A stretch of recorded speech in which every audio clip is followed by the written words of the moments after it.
السلام عليكم ورحمة الله وبركاته.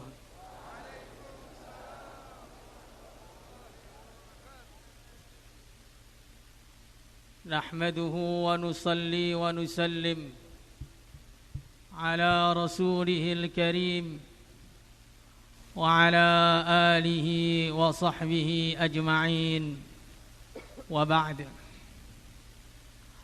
قال الله تعالى في كتابه الكريم: قل بفضل الله وبرحمته فبذلك فليفرحوا هو خير مما يجمعون. Hadirin yang dimuliakan oleh Allah Subhanahu wa taala, kita berkumpul di sini pada malam hari ini untuk mengamalkan satu perintah Allah Subhanahu wa taala yang Allah sebutkan dalam firman-Nya, "Qul bi fadlillahi wa bi rahmatihi fabidzalika falyafrahu huwa khairum mimma yajma'un."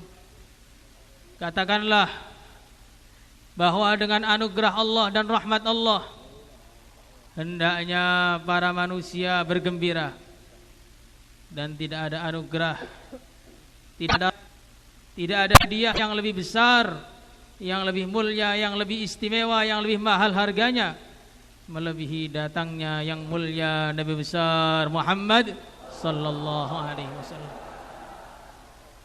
Maka bergembira kita pada malam hari ini, hadirin yang mulia, berbeda dengan bergembira di malam-malam yang lainnya, yang mana kebanyakan kita bergembira terhadap perkara-perkara yang gembira dengan perkara tersebut tidak ada pahalanya. Bahkan sebagian kita bergembira dengan perkara-perkara yang justru mendatangkan dosa.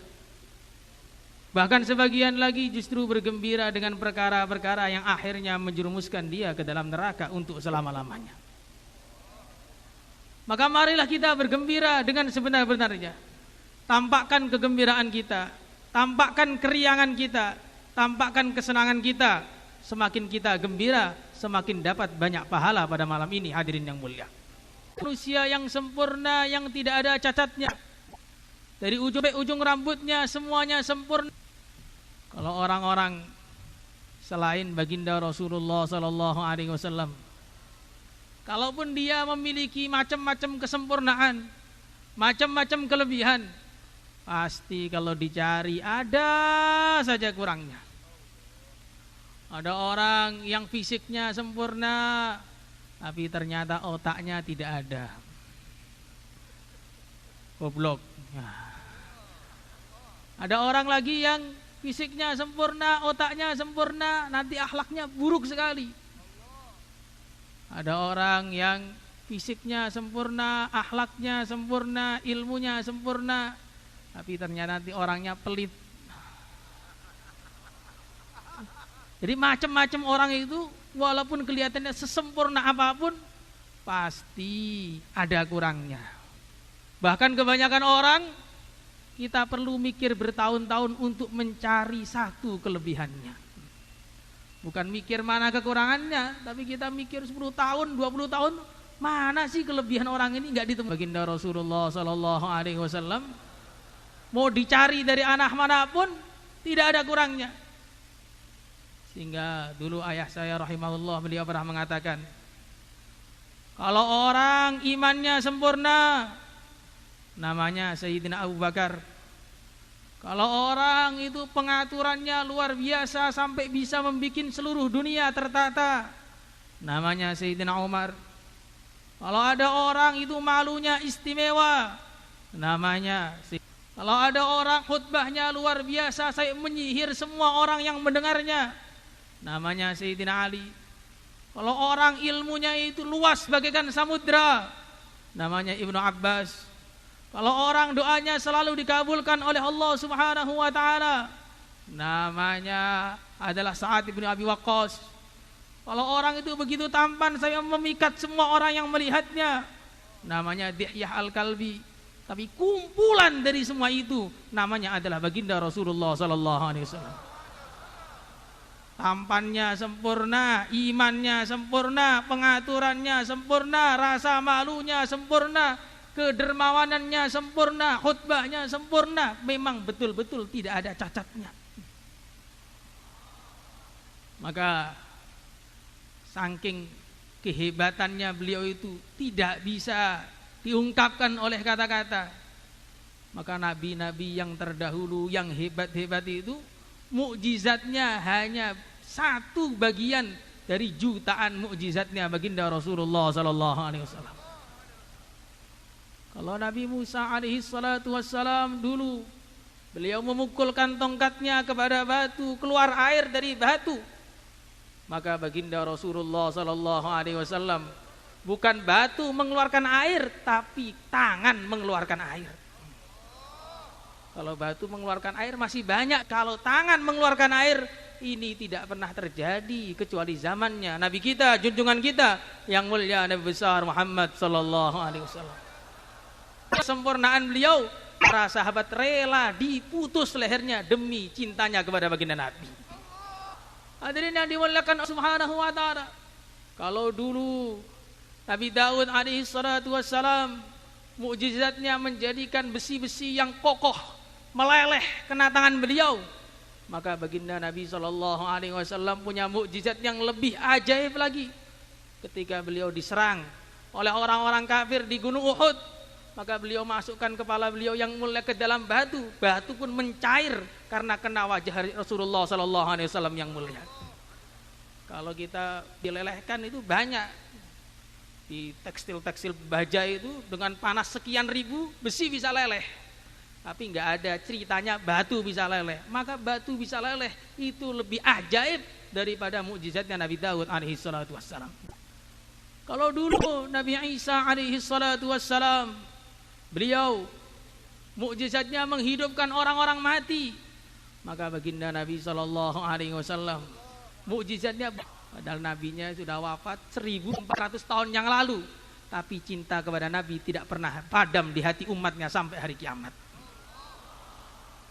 Maka hadirin yang dimuliakan oleh Allah Subhanahu wa taala, baginda Rasulullah sallallahu, tapi menjadikan perkara-perkara yang bersentuhan dengannya menjadi mulia.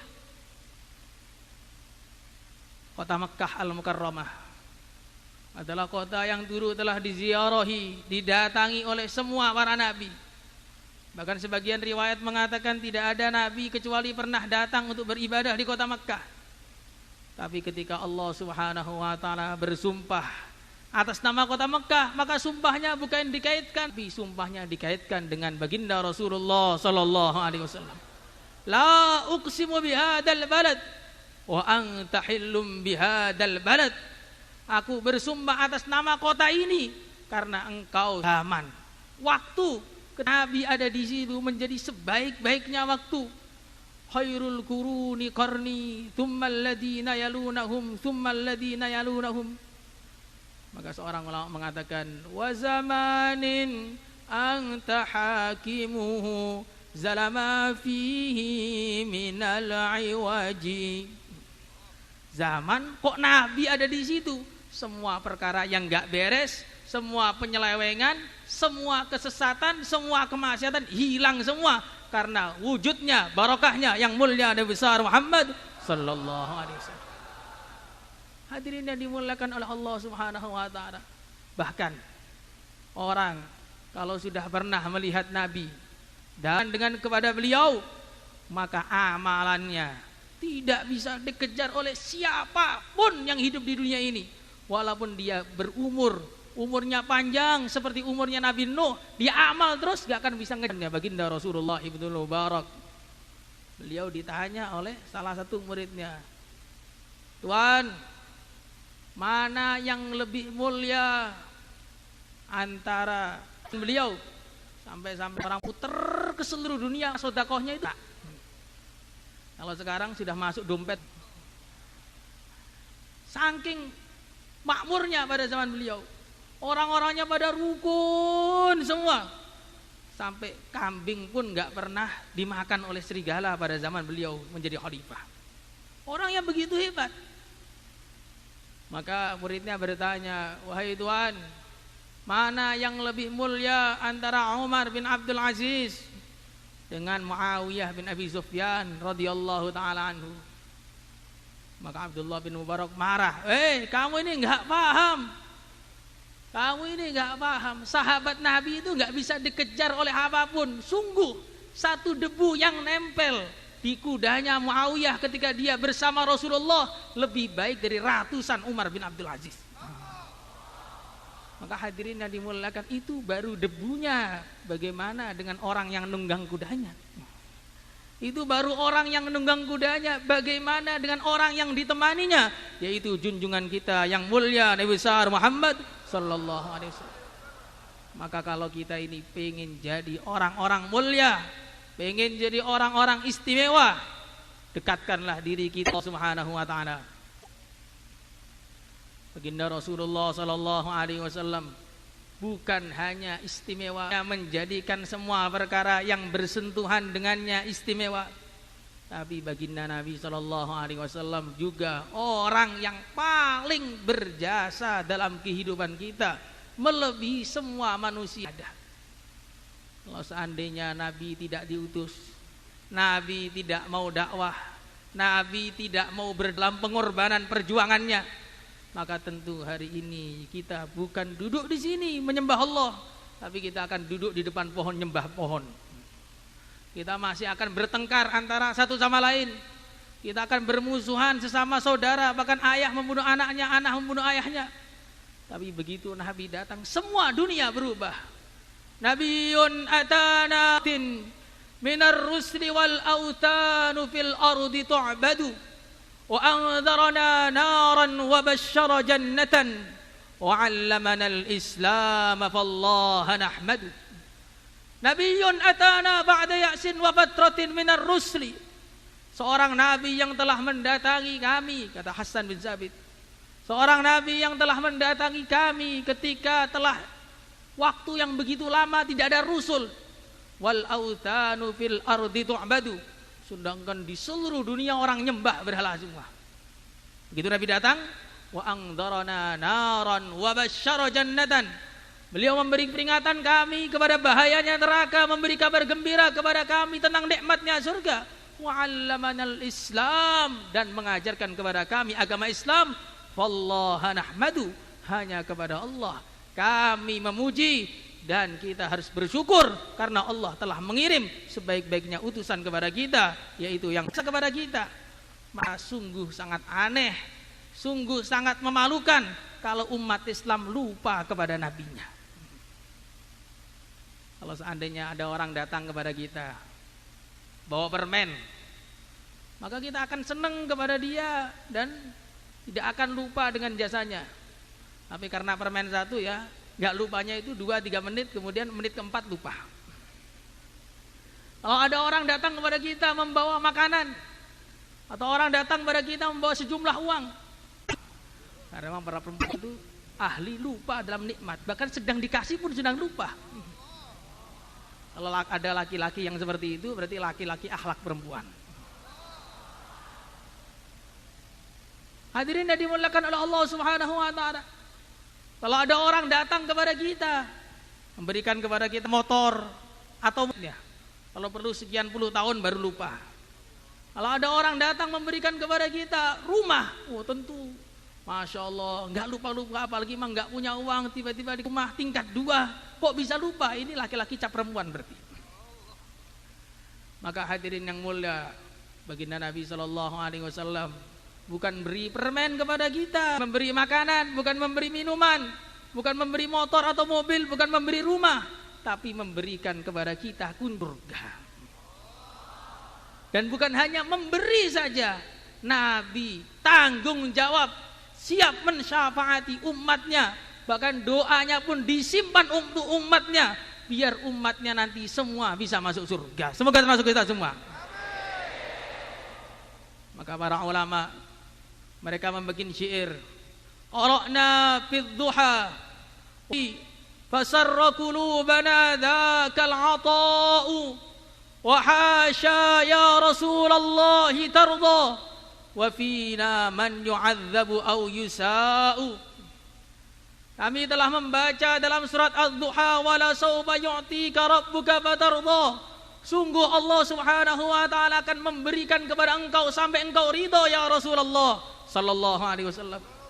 Wa hasya ya Rasulullah tardha wa fina man yu'adzabu aw yusa'u. Kami yakin ya Rasulullah, dengan 100% yakin bahwa engkau tidak mungkin ridho, engkau tidak mungkin senang, engkau tidak mungkin bisa gembira selagi masih ada umatmu yang diadab di neraka.